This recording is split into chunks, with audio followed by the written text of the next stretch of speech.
1. Scott. I'm like a cat burglar, but the only thing I'm gonna steal is his heart. Yeah, okay, that's a cheesy line, but I revel in grown-worthy lines, and I'm not kidding about the cat burglar thing. Adrenaline is coursing through my veins as fast as the Winooski River spilling over a dam, and I'm feeling like a felon. Probably because I'm, breaking and entering, or entering, anyhow. Edsel hasn't given me a key, but he hides one under the fake rock by the porch. Easy peasy. With my heart in my throat, I slip through the front entrance of his one-story house in the old North End and shut the heavy door behind me. While my current activities resemble a cat burglar's, the similarities end quickly. I'm giving, not taking. Also, judging by Cary Grant in To Catch a Thief, cat burglars wear black from head to toe. I'm about to get naked. Setting down my reusable grocery bag of supplies, I survey the scene. My boyfriend's living room is nicer than mine. Most are. Although it's in a plain brick house not far from downtown. Nothing really special about it except the fact that he resides here. But special is what you make of it. I just want to make him happy. I love surprising my boyfriend, and my tummy's all aflutter thinking about the word boyfriend. This is the longest relationship I've had in ever. Sure, he's spent most of it out of town on business trips and a volunteer search and rescue mission, but he's coming back tonight, and I'm going to show him exactly how much I missed him. First things first, I get out the package of rose petals I bought at the Burlington florist. They were pricier than I expected, but he's worth it. Walking backward, I sprinkle a trail of petals down the short hallway to Edsel's bedroom, like Hansel and Gretel on a mission from Cupid. After flinging handfuls on the bed as artistically as I can, I look around the room. It's a tad messy, so I pick up his clothes from the floor. I examine a patterned shirt. Not sure I've seen him in this one before. I shrug and throw it into the hamper. Once the room is tidy, I survey the scene and clap my hands once. I'm amped and giddy and tempted to fling myself onto the bed and make rose petal snow angels. Focus, Scott. Carefully avoiding the flowers on the floor, I tiptoe back to the entrance, lock the front door, and grab the rest of my supplies.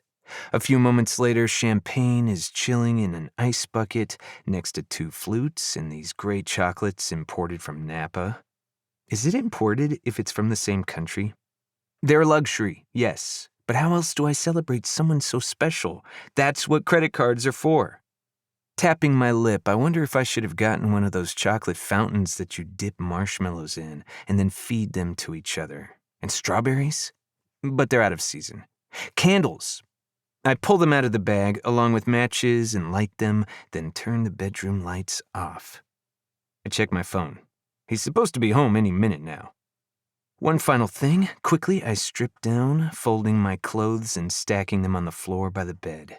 Won't be needing those anytime soon, wink wink. I may not be particularly buff, but I look good in it. Then I fasten a silver glitter bow tie around my neck and arrange myself on the bed in the classic Burt Reynolds centerfold position, on my side with my head in my hand, showing off the tattoo on my hip. He said he likes my tattoo. He being Edsel, not Burt Reynolds. I exhale and try not to fidget. Must not make rose petal snow angels because strewn about, they're so decorative. Like me. Music! I grab my phone and put on the romance playlist. The Girl from Ipanema starts up, and I hum, thinking about Brazil and warmth. But a chill comes over me. Vermont's fall is nippy. Well, if a boy is going to be nude, he may as well be comfortable. Trying not to disturb the floral display too much, I head to the thermostat in the hallway and adjust it. Oh, Edsel's going to be so surprised. I'm so excited. Returning to the bed, I get back into position.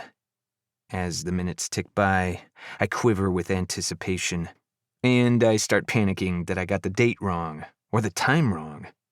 But when he sent me his itinerary a few weeks ago, Google automatically uploaded it to my calendar. I checked his flights. He should be getting home at any moment.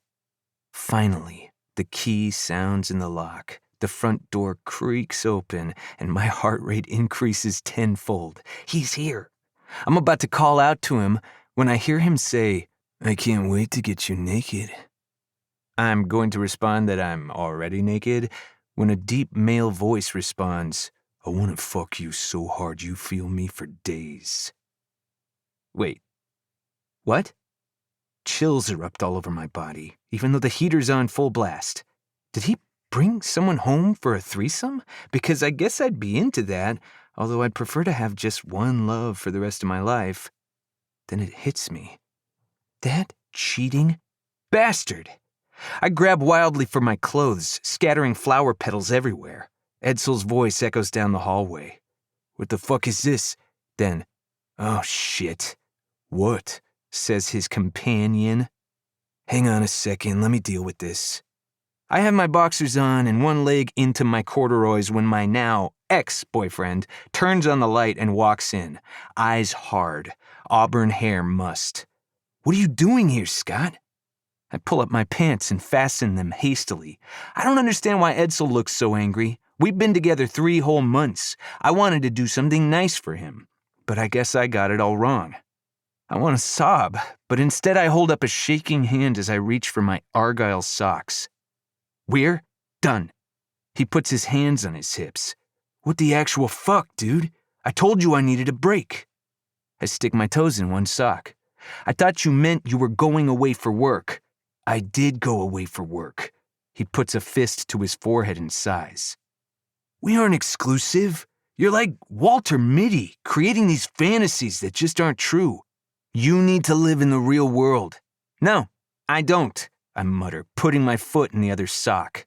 "Scott, when someone tells you they aren't interested, you have to listen. You never said you weren't interested." He groans and rubs the back of his neck. "Fine. I'm telling you now, I don't know what goes on inside your head, but you can't just break into my house like this, or anyone else's." "Ed, you might need to get a restraining order," his companion says, entering the room. I get a look at my replacement. His lips are kiss-stung, and he's everything I'm not. My body type is kinda gets by on ramen. He likely consumes nothing but steak because he's huge, with muscles. I'm sure if he turned around, he'd have a perfect, solid ass like that shiny CGI character from Deadpool 2. Damn it. With one swoop, I snatch my shirt, coat, phone, keys, and wallet, stick my feet into my unlaced boots, and hiss, "You asshole. I never want to see you again." "Then that makes 2 of us, sweetheart," Edsel says, his hand on his hip. Shoving past them both, I run into the bracing air, the wind stinging my tear-filled eyes. I'm still shirtless, wearing the bow tie, and now I don't remember where I parked my car. I had to drive around because this neighborhood never has parking.